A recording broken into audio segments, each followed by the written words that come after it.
for you by TV from me. This is where I talk to people in our community who are doing amazing things to add value to the lives of people around them. Now, this could be meditation, a yoga class, learning to cook, reading tarot cards, physical fitness or gardening. In fact, it could be anything that you are interested in. It's going to be covered here. Now, I'm here every week on Wednesday at 2 p.m. Australian Central Daylight Time. I'm right here, right now. And today we are talking to the amazing Cathie McGill. Cathie was a I just lost the words. Fancy that happening. 25 years ago, Cathie was having some issues in her life, and I'm actually rewording some stuff here, so she'll put me on the straight and narrow if I get it wrong. She actually discovered yoga, and the yoga practices that she was engaged in actually helped her shape her life.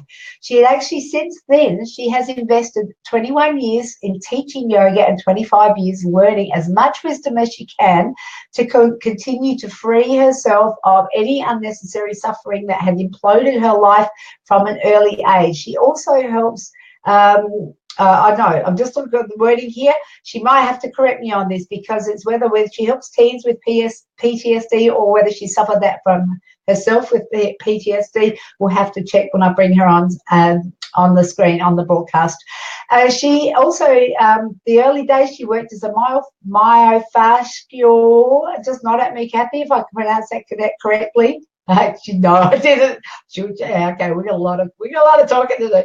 The craniofacial therapist, she was unaware of how unwell she really was while she was working, and she really was quite unwell. It was through the practices of yoga, meditation, and healing, the modalities, that put back the pieces of her life.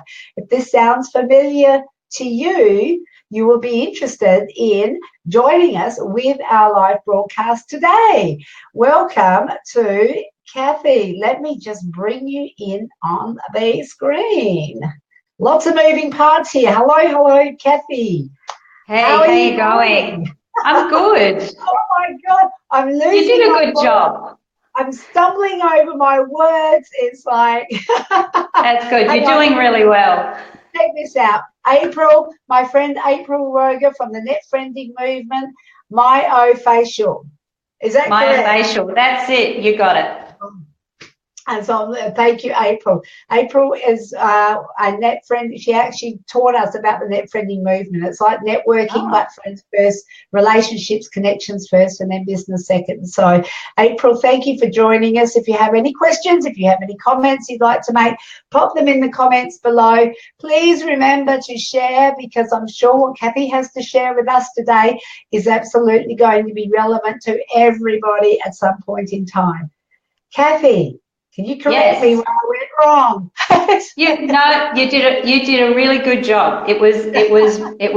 I don't help teens in particular with PTSD, but I had that, experience up until my late teens, and so that's kind of been the journey that I went on. Okay, so do you want to share a little bit about what brought you to this point today? So. Pretty much in my late 20s, after I'd had my children, I found that my anxiety levels were increasing, and I guess that was the whole huge part of being a parent. And so I found that I started to develop back pain and headaches and tiredness and all of this sort of thing. And I actually came across a girl that I knew who'd seen a massage therapist. So I took myself off to this woman, and she did a few different things that were probably like a little bit like flapping fish together, It's true. At the end of it, at the end of it, I actually walked out of there on this high. Wow. So that was kind of the start of going, hey, there's something wrong here. And so that there was all these synchronicities from that moment. I heard about an aromatherapy massage course with Reva Bryce, so I took that and didn't realise that Reva was actually a yoga teacher. Anyway, so a few years later, I got drawn into learning remedial massage, and the main part of it was myofascial therapy. Here. So what is myofascial therapy? Okay, so it's a massage modality. So it's a hands-on modality where you're connecting into the soft tissue, the myofascial tissue, and helping it to release. Yeah. Okay. And craniosacral is working with mainly with the head and the cranial bones. Yes. So it's really, they're both quite subtle in a way, but they're there to relieve tension and make people feel better and be more open and release blocks. That's what it's all about. So when I was doing my myofascial, I met a woman who was doing a yoga teacher training. Well, kind of pretty much from there, I just kept meeting the right people, went to my first teacher, and the first half a dozen classes, at the end, when we lied down for relaxation, I cried. Now, I wasn't crying about anything. It was just all these tears sort of, and I went, oh, okay. Before I knew it, I was just, again, synchronized, drawn into this yoga. The yoga course came along, blah, blah, blah. So what I found in that time was that I learnt a lot of techniques that helped me kind of open more, move through the blocks in my life, and start to overcome this, the trauma, I guess, that we never spoke about, but now it's becoming, you know, more and more people are actually sharing these things to help each other. And I think that's why I was drawn into the restorative side of yoga more. So what does, because before I met you, I've never heard the term of restorative yoga. But right. And I'd love for you to share that with me. But can I just share you a little story? And you can comment on this as well. I went to gym fairly regularly up until a couple of years ago, and I was doing a body balance class, Les Mills body balance. I think it was sort of like a mix of yoga and Pilates and stuff. But I'd call it body fall over because because I spend most of my time sort of getting up off the mat. You can make comment about that afterwards too, if you like, but I think I'd love to know what restorative yoga is. And also, how do you do that when you do the thing with your thigh and you know? I can answer both of those. Well, really, restorative yoga originally was created through the Iyengar method of yoga, where they use props as support. So there's a lot of these yoga poses that we can't do. So, but if we use a prop or some sort of a support, then we can shape our body into that, and then it can stay there for a long period of time without us having to hang on, you know, and fall over. We're not going to fall over in one of these positions. And what it ideally does, because we're not moving and we're staying still, it changes the nervous system. So if we're hyped up, for instance, and our nervous system's up on fight, flight, it brings it right down to this calmness.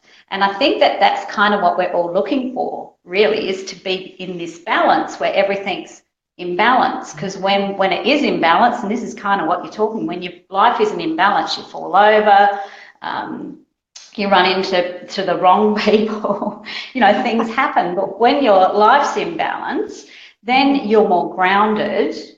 And then you're more open to these synchronistic events. And so I live my life as best I can on these synchronistic events.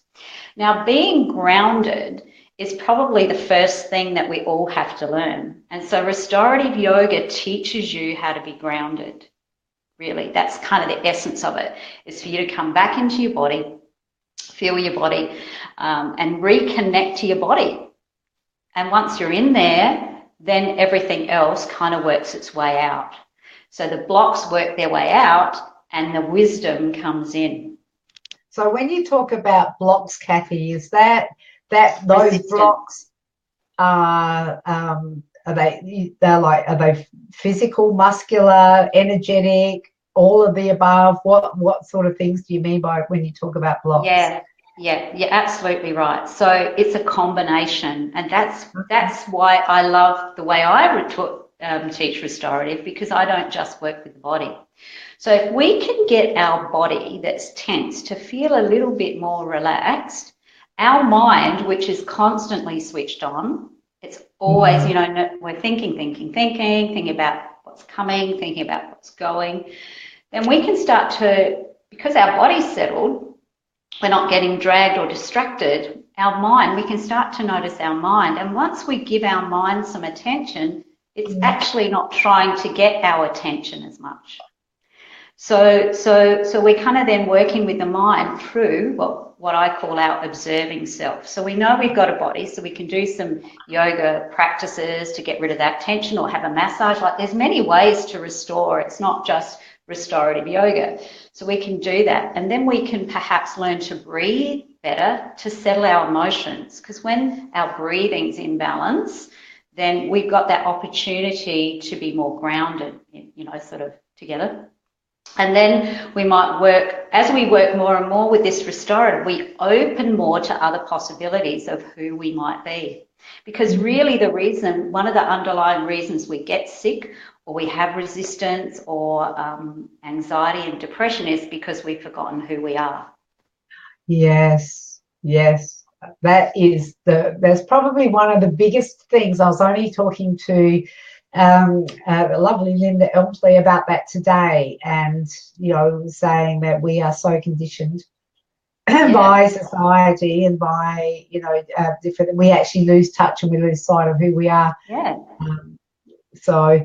I was just thinking, just as an aside, we went to a fringe show last night. There was 4 of us were in this fringe show called The Ugly Duck. Well, it was called Ugly Duckling, and it was about a duck who was adopted into a family of swans and spent her life trying to become a swan, and even the swans rejected her in the end, and so she ended up going off on her own path and being tragic, you know, along the way, and then found herself and went, well, you know, for a duck, I'm pretty bloody good. So but it was actually quite well written and definitely beautifully acted out by Carla Hillen, but it was just something that really resonated with the 4 of us that were there, in terms of what female experiences are. And I'll probably hijacking the conversation a little bit. No, go right ahead. female experiences in today's society make it like we are so conditioned to sort of have to be a certain size or look a certain way, or and all of that stuff, I believe, and I've let it weigh me down for 50 years. So I wish I'd had some enlightenment when I was 30. I thought I did, but actually, you know, it was. And I'll probably look back in 20 years and thought I was sort of a bit smarter now, and I look back and I go, no, I wasn't. Yeah, that's right. That's it. Yeah. Well, we're all here for the same purpose, you know, and that's to serve others and to connect with others. And it's really hard to make those connections when you're not grounded, you're not in your body. So you're not feeling like, you know, you're here, that you're somewhere else, you're distracted somewhere else. And so you miss those opportunities, you know, like, you know, had you not contacted me, or I had not sort of stayed in contact with you and things like that. And, you know, you said to me the other day, even, that had quite a, you know, so people will say things to me and I don't take them personally like I used to. I take them as, okay, this is a message. So I see everything that comes into my life. I go, I need to look at this. If it's going to mean something, great, I'll follow through. If it doesn't feel right, I'll let it go. And when I was talking to you about this live video and how much I'm not that keen on sort of having my face up there on media in any way, shape or form, and you said what you learnt was that you just had to get over yourself. Yeah. And it's so true. We all have to step back and just get over ourselves if we want to move ahead in life. And that's, you know, if we want to grow and especially if we want to connect more with others, which is actually our innate qualities, that's what we're here to do. It is. And we spend so many years, I believe, feeling like we've got to hide our true selves because we are, we're so, I think, scared of being vulnerable. I love Brene Brown's teachings about vulnerability. And in fact, our community TV with Adaire last week, we actually had, it was about what the definition of success looks like to people, particularly women. Now, I want to get it back to yoga because I feel like how we can I've not practiced yoga. I've practiced body fall over, and and I want to. You said that there is different poses that help unblock different aspects of our physical and emotional and I guess mental capacity to get the energies, get things flowing freely around and through our bodies. So you also mentioned in your I think on your Facebook page that you talk about meditation as well. So are they inextricably linked? Oh, absolutely. So really the whole process of yoga, whether it's restorative or hatha or vinyasa or whatever, is to prepare your body to sit in stillness. Okay, so it's actually preparing you to meditate. And if we look at life in a way, well, if we looked at each moment and we were fully present, we'd be in that state of moving towards meditation, where it doesn't mean our thoughts stop. It just means that we come into it. We change our consciousness, our brain changes, our brain waves change. And of course, we're open to receive wisdom. We're once again, we're settled in our body and that's success. Because then we know, okay, I know what to do now to move forward in my life, whether it's within my relationships, my work, my community, or just for myself. So it's linked. It's really linked. It's what it's about. It's actually the result that we're looking for. Yeah, and so is the practice of actually doing yoga, and that puts you in a meditative state. Is what you're saying? That's because that's where your focus is. For me, it was on not falling over, but well, that's where it starts, Adaire. You've got to start somewhere. And of course, if your body isn't in good shape or you don't feel like you're in your body, meditation is a difficult place to be. It's hard to get there or to actually maintain it. So that's why, we do the body stuff. And look, really, a lot of it too now is they're working with therapeutics because a lot of people are stressed. Yes. And their lives are stressed. And so their whole body system, their nervous system's changed. And this system of restorative yoga is perfect for helping people get there. And that's what I love about it. My whole reason for doing what I do is that everybody will learn to relax and teach others how to do that. And we'll all come into this sort of more peaceful life, which is what we want. Yeah, and it seems to be, and I think that there's been a talk about a collective consciousness of through humanity of more and more people getting an understanding that there's more than the froth and bubble that goes on at the surface of life, and more people are tapping into it. I think as much as social media can be demonized sometimes, I actually think it can be quite an excellent tool to help connect people from around the world who, like April here, who we've connected with through the net friending movement, and and that's all about connection, relationship, and belonging, and that type of thing. So it seems to be that there's different things happening now that have never. Oh, absolutely. Yeah. God, my teachers were hiding in, community halls because they couldn't hire any like church halls or anything. And if, yoga was seen as something frightening, and now there's billions of people practicing it. But even when I started, there was a lot of, you must be a bit of a hippie or strange person or whatever, but I don't see myself as a hippie as such, just that I'm living life or in a different way perhaps, or I've come to understand life in a different way, I guess.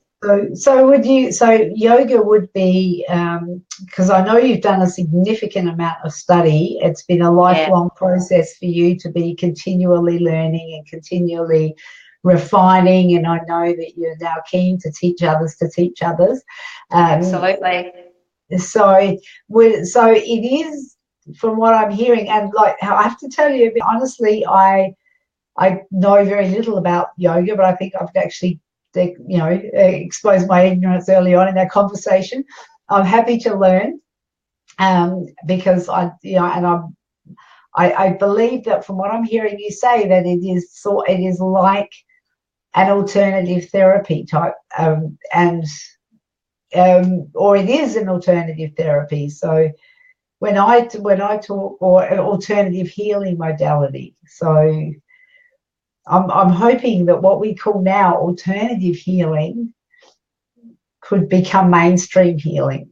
Oh yeah, I think it's blending. It's starting to blend. It's starting to open to that, and it's important because we do need both. We still need Western medicine. It's for many reasons. And yoga, as you mentioned, it is a therapy, and used in a wise way, it can make profound changes to people very quickly. And I think it's just knowing how to put it together, really, and anyone can do it, and you don't have to do the physical part of yoga. Okay. Right? Restorative's perfect for people who can't stand up, because you're the whole time you're on the ground in some position and you don't move. So there's nowhere to go. So this is perfect for you, Adaire. This is your kind of yoga. That's my kind of yoga. So talk me through what that looks like then for me. Am I just sort of like blissed out on the mat? Yeah, well, that's pretty much, if you ask some of the students that were at my class last night, they look pretty well blissed out at the end. So by the time we put together, a few practice, we hung out, because, when you go to a party, right, and everybody's really happy, the vibes are up, and you go somewhere where the vibes are down, baby, you pick up on all of that. So if you've all collectively come together to just shed everything that you don't need anymore and go into this space of, being in balance and feeling relaxed or whatever, you open. And then everyone opens, and there's this real connection that goes on. This is the natural connection that we actually have all the time with people, but quite often we don't feel it. Here's Linda. Hi, Linda. Thank you for joining us. I was speaking about Linda earlier. She's a financial fitness and health coach. I know she does financial fitness coaching, and she's up in Darwin. So in Darwin, I'm heading to Darwin. Oh, what are you going up to Darwin for? Well, my husband has to go up and work there for 3 months, so I'm going up for 2 months, and I've already organised to run the training course up there. Oh, wow. Yep. You should catch up with Linda. I should, Linda. I know nobody up there. You do. Well, there you go. She's an amazing lady. You're both amazing ladies. We'll connect you two. We'll get you net friending. And I think you would have a lot to. There we go. Like, here it is. It's all happening here on community TV. Yeah. Well, that's how it happens, right? I'm getting goosebumps now. That's how it happens. Meant to be. I know that you've got some synergies that you two could work with too. So, it's just having those conversations and having, working out where. Linda's saying, net friending, yay. So we've recently taken net friending offline, and we're now meeting physically in Adelaide once a month for our Women in Business Adelaide group. But the net friending concept, I think, about friendships, connections, and relationships first is, it's just so. And I think it's a much nicer approach than having to, like, hi, what's your name? Let's do business. That's right. Yeah, absolutely. So is there any particular tips that you can give people right now that, so say I can't get to a class till next week, is there something that I can do to get blissed out on the floor of the girl cave right here? Or, if I'm sort of feeling stressed, or if I know that I need a break from the computer, and is there anything that you can share now that I can? Yep. The first thing is you got to stop. Stop. Okay. So when we say we got to stop, well, that means we got to stop moving, and we've got to start going, okay, and we have to take a moment. So it's like, okay, the first thing is I'm feeling stressed. I'm going to take a moment. Yeah. And the best way to take that moment is firstly notice your body, notice your breath, but also you can ask yourself, you know, you can close your eyes and ground yourself by saying, where am I? So you're going, right, where am I in this moment? I'm sitting here with Adaire. What am I doing? Chatting with her, blah, blah. Who am I with? Adaire, and who knows how many other people. So those three questions that you can ask yourself can bring you right back into your body. So where am I? What am I doing? And who am I with? And just those three questions, taking that quiet moment will just calm you down for a bit, and it will just give you that kind of, I use this for myself. So when I'm a bit, bring myself back into my body and stop for a moment. Yeah. So that's a quick way. And I think too, recognizing, understanding this one thing, that we're constantly distracted. Yes. So our senses are going here, then everywhere else, and they're all going outside of ourselves, and understanding that, hang on a minute, my senses can also come in here. Yes. So I'm going to give them a break. You know, like they're out there. I want to come in here because this is where you find the moment, right in here. So is the order of the questions, and then just say, just us chickens. There's just us. You, me, Linda, and it could potentially hundreds of others, but that's okay. That's great. So is there an order of these questions that are important? So where am I? What am I doing? Yep. Who am I with? That's correct. The three mindful questions. I'm just going to put these up again if it lets me play. I'm just questions for Cathie about yoga. Okay, there we go. Where am I? What am I doing? Who am I with? Okay. So remember that. and that brings us, grounds us. It brings us back to, yeah. That's actually really, really good advice. It's probably so we don't have to put our leg up behind our head and, you know, sort of. Not today. No. Eventually you'll get there.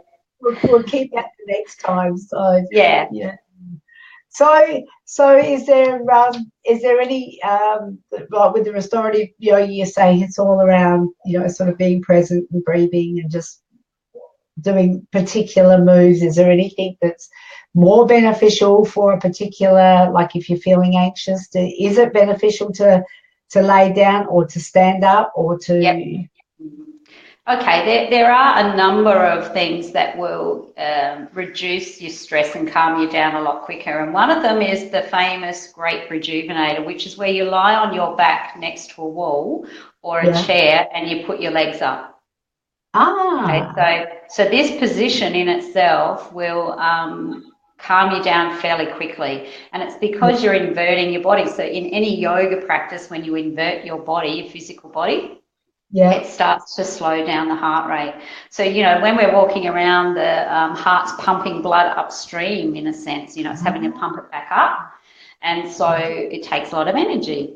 And so when we're lying down with our legs up, it starts to settle us. There's other reasons why that would happen therapeutically and physiologically, like there's baroreceptors in your neck, a whole lot of stuff. There is, you know, our bodies are amazing tools. But the other side of it really for me is learning to breathe. And I think that once you learn how to breathe correctly and how to change your breath, because we generally have different you know, sometimes we're breathing really shallow, sometimes we're breathing fast, our in-breath's shorter than our out-breath, or our out-breath's shorter than our in-breath. So ultimately, if we think of something in balance, it's equalising. Yeah. So our breath would be, in and out breath would be the same. So I think overall, if somebody, I always kind of go back to the breath as coming to know this breath, because it's the bridge between reality, what you know, and what you're experiencing, really.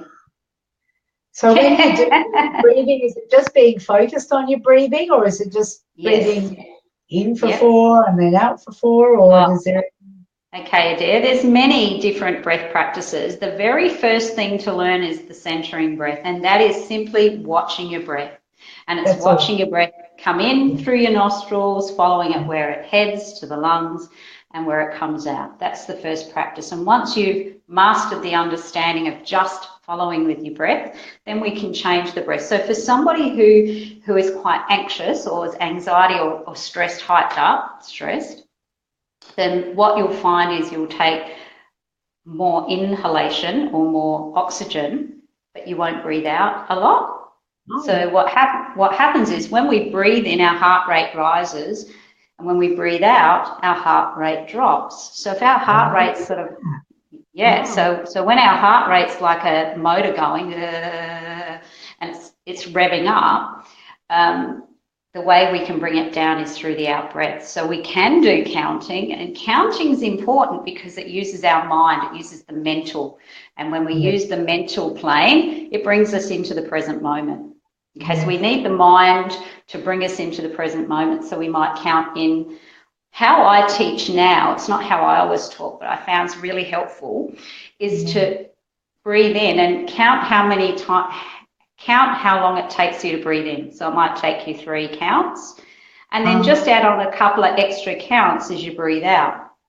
So if you breathe in, say, for 3, then you breathe out for 5 or 6. So you learn to work with the rhythm of your body at that moment. So that's one example of how you can change this, hyped up stress, is learning to understand your breath will match what's going on in your body. So awesome. That's fantastic. Cathie, we are out of time. How quick did that half hour go? Boom. Fast. It was so good talking to you. I would love to have you back on the show again, because I think our conversation, we probably could talk for a long time. We definitely could talk for a long time about this. And I'm really keen to get some things. And, like if you're game enough, I was actually thinking I've got a door over there. I could lay on, just looking over there, I could lay on the floor and put my legs up, and then you can talk me through it, and I could tell. I can. Happy to do that. So let's plan that, but I need to do some special things with my cameras, otherwise you'd just be looking at the screen while I so I think one day we'll definitely do that, and we could maybe do some sort of real life yoga stuff, and we could we could use me as like one of those crash test dummies, and we could share your message with other people and have some fun with it.